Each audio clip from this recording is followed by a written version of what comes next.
Mire, lo concreto es que hay una educación que es para pobres. Entonces, está comprobado, lo he vivido de dentro, lo he visto, que la educación para pobres, dentro de lo que cabe la universidad abierta y a distancia, seguramente con excepciones, pero en realidad eso lo que son es unos focos de corrupción y de mediocridad increíbles. Uno.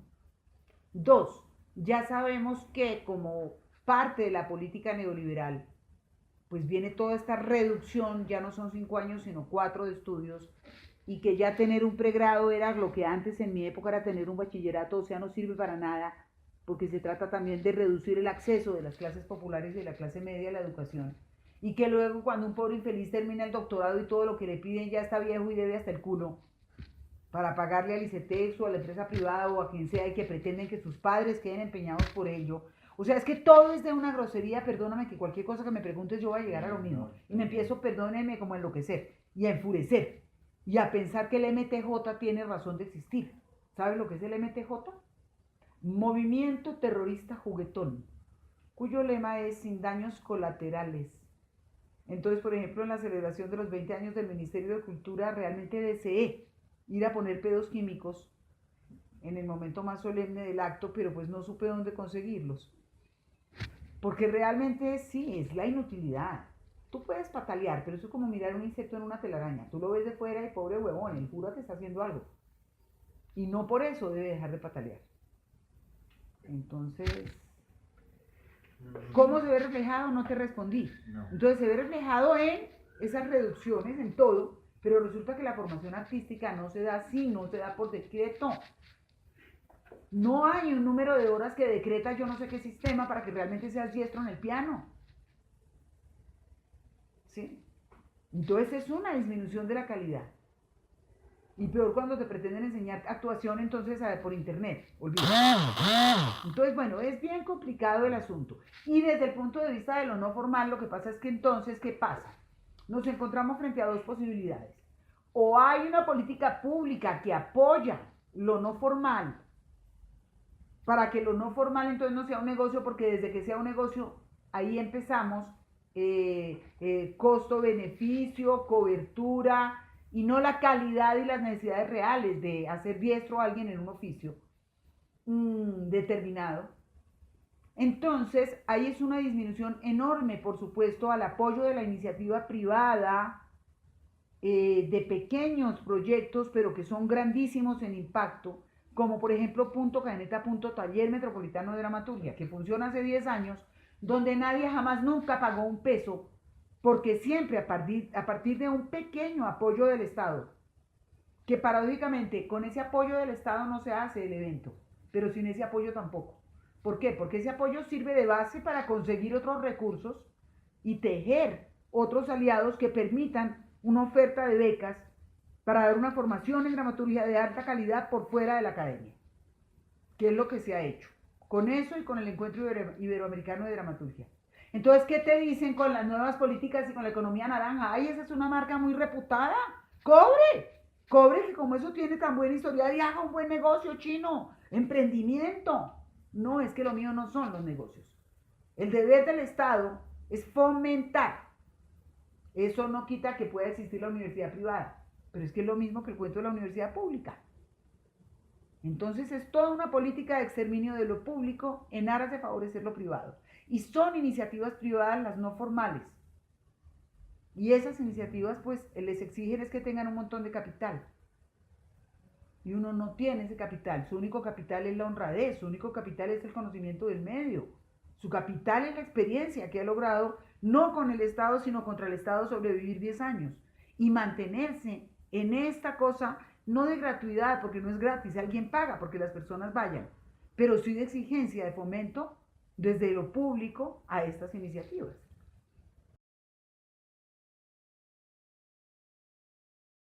Lo que hubo fue un momento muy bueno en el momento en que se abre el ministerio, dirigido en una primera oportunidad por Ramiro Osorio, que venía de México y conocía muy bien el sistema de la cultura en México, el sistema además de y las políticas culturales públicas, y lo aplica aquí con una política de estímulos maravillosa, con un trabajo honradísimo, con funcionarios que venían del arte o que si venían, digamos, desde las carreras administrativas, eran gente sensible, respetuosa del sector, hasta llegar a hoy, donde lo que tenemos es una especie de ministerio asqueroso en la sombra, como una especie de golpe de Estado que el Colón, pero con nombre propio, el director del Teatro Colón, un hombre espantoso, el peor funcionario que he conocido en mis años de vida, que no son pocos, un hombrete que viene de 1000 fracasos en la cultura y ahora está engolosinado con el poder y resulta que realmente frente a la ignorancia de la ministra, él es el ministro por lo menos para teatro, y entonces este hombre maneja todo subrepticiamente a través del Teatro Colón, destruyó absolutamente todo lo que existía, la política de estímulos es raquítica, las becas son vergonzosas, ya no vale ni la pena participar, además de que no hay unas curadurías realmente honradas, o sea, es un horror, unos niveles de corrupción nunca vistos en el manejo de la cultura del país. Eso es lo que te puedo decir de las políticas de estímulos. Y luego además con el cambio de gobierno en Bogotá, cuando entra Peñalosa, entonces el ministerio logra que pongan a una tipa que viene de viceministra, pasa ahora a directora de IDARTES, y todas las mismas políticas las calcan del ministerio ahora al distrito. Además de que el ministerio con la idea de que existe IDARTES para Bogotá nunca hay nada. Entonces es asqueroso, a eso súmale la reforma tributaria, que lo único que pretende en realidad es disminuir las posibilidades que tiene la sociedad civil de participar en la administración de los recursos públicos y en la ejecución de proyectos con recursos públicos para dejárselos al monopolio. Entonces, por todo lado, realmente el neoliberalismo ya instalado, el capitalismo salvaje, sin temor ninguno a nombrarlo de esa manera, pues naturalmente ya uno es lo que sobra. Nosotros somos lo que sobra. Cuando en algún momento se supone que si había alguna importancia para la vida espiritual del hombre, nosotros era lo que faltaba. Ahora somos lo que sobra. Y lo que sobra se borra en sociedades totalitarias y acostumbradas al exterminio como la nuestra.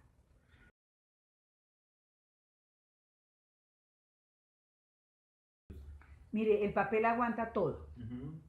Lo concreto es que primero hay quienes llegan con su enorme empresa de la guerra y luego hay quienes llegan con su enorme empresa de la reparación. Con decirte que en Bogotá, a una vaina privada de una persona que yo no voy a entrar a descalificar, pero contrataciones de 6.000, 7.000 millones de pesos en contratos fraccionados, sin ningún tipo de convocatoria pública, solo porque la persona es famosa, cuando hay grupos y personas y proyectos que además cuando era peligroso hacerlo, no cuando era negocio. Hemos estado en las regiones, pero no con nosotros, ni con nuestras obras, ni con nuestro trabajo, ni con nuestras experiencias, es que se construye la paz. No. Entonces todo eso son mentiras. Todo eso lo que sirve es para el fenómeno de corrupción enorme y de mediocridad que hay en este país. No, lo que pasa es que la palabra negocio y la palabra industria cultural aquí no cabe, porque es ahí donde está el problema, que se vuelve oportunidad de negocio, no oportunidad de realmente restituirle a las víctimas ni su dignidad ni nada. Ahí está el problema, negocio. Lo mismo por lo cual Hidroituango se cayó, porque ya no importa la vida de los seres humanos ni la seguridad. Era más barato y cambiaron los diseños, punto. Y les importa un culo. Que todos los pueblos de la ribera del río estén, o sea, esto ya es la aberración total, porque nosotros estamos viviendo el que en una situación absolutamente criminal, en ninguna otra parte está tan absolutamente legalizada la corrupción mediante las puertas giratorias, hay un asalto de la empresa privada al ágora, el Estado ha sido tomado por la empresa privada en un asalto vergonzoso que va con todo su sistema de cárceles de primera clase, con sus abogados que estudian cómo omitir las normas, cómo salirles adelante, un sistema totalmente decantado, cristal puro de la corrupción, de la obscenidad total, del asalto, de la extorsión. Es que es tremendo. Es sucio, es inmoral, todo es mentira. Pues es que hay dos cosas. Por un lado se necesitarían sectores fuertes desde el punto de vista como gremial y organizativo que no lo son. Nosotros tenemos grandes artistas, pero digamos que incluso políticamente conscientes, cada uno con sus ejercicios políticos individuales, pero no realmente hay una organización, un tejido, ¿sí? frente a las políticas estatales y demás, no hablemos de sindicatos, sino de un tejido, de una organización de parte de los artistas, por lo menos hablo de los teatristas, capaces de enfrentar este Estado corrupto, asaltado, como dijimos, en todo esto, ¿sí? Es lo primero que se necesita. Lo segundo creo yo que se necesita es que ya bien organizados y demás, porque una sola golondrina no hace verano, yo estoy convencida de que es necesario tomar acciones legales. Dentro del marco de la institucionalidad existe. Tengo conocimiento de alguien que solicitó una investigación al Teatro Colón y cómo te parece que todas las contrataciones millonarias, vergonzosas, ¿cuánto crees que pagó el país, el Teatro Colón, por los derechos de Shakespeare enamorado? Como si fuéramos un país desarrollado, pero una plata innombrable, por favor, para que las señoras volvieran con visón al Teatro Colón. ¿Qué es esto? Cuando no hay un peso para el teatro. Y fuimos a ver y esos contratos no existen. La obra que el Estado mandó a fabricar y que mueve por el mundo entero, como la obra de la paz, ¿cierto? Que parece financiada más bien por Fedegan, donde las víctimas son boquinches, donde se iguala en un acto de perversidad dramatúrgica a los victimarios con las víctimas, ¿sí? Donde el Estado no tuvo nada que ver en ese relato, esa obra que costó miles de millones, mandada a hacer a la medida del Estado, ¿sí? ¿Cuánto ha costado? Nada de eso aparece en la contratación del Colón, sino por allá la orquesta sinfónica, como unos torcidos, unos testaferratos. Yo sí creo que caben y se necesitan acciones legales, investigaciones. Y aclaro, como el pronóstico es tan terrible, porque ahora viene no solo la derecha, sino la derecha reforzada. Los partidos tradicionales no han desaparecido, han mutado en esta derecha y una vez más juntos todos, como con el Frente Nacional. Asqueroso, tremendo lo que viene, con ese centro blando, con intereses con la empresa privada, tremendos, que por eso hay discursos blandos, como el señor Fajardo, por eso hay blandos y blancos. Porque votar en blanco no es votar en blanco, es garantizar que gana la derecha, es una manera de sumarse a ellos sin ensuciarse las manos. Y eso es lo que se nos viene. Entonces, ¿qué nos queda? Estar vigilantes. Lo que pasa es que en la época del gobierno de Petro, tanto el de Petro como el del Chulo Garzón, y aún el del ladronzuelo este, Samuel Moreno, digamos, con el disfraz de que la izquierda estaba en el poder, de todas maneras sí se sintieron cambios, por lo menos en el asunto de la cultura, por lo menos en términos del tipo de relación que se pudo establecer con el Estado, porque ahí fue posible la concertación, que además es un deber constitucional y un derecho, pero la concertación es lo que todos estos otros niegan. Entonces se pudieron concertar el diseño de esas políticas. Claro, los recursos no aumentaron, lo cual es grave. Pero el solo hecho de que ya exista una relación más respetuosa y donde sea posible la concertación, el diálogo, la construcción entre el sector y el Estado de las políticas públicas, eso ya creo yo que es bastante. Entonces eso es lo que puedo decir de esos años, que no fueron pocos, estamos hablando de 16 años, para pasar luego pues a este asunto que además coincide con el cuentico de la industria cultural.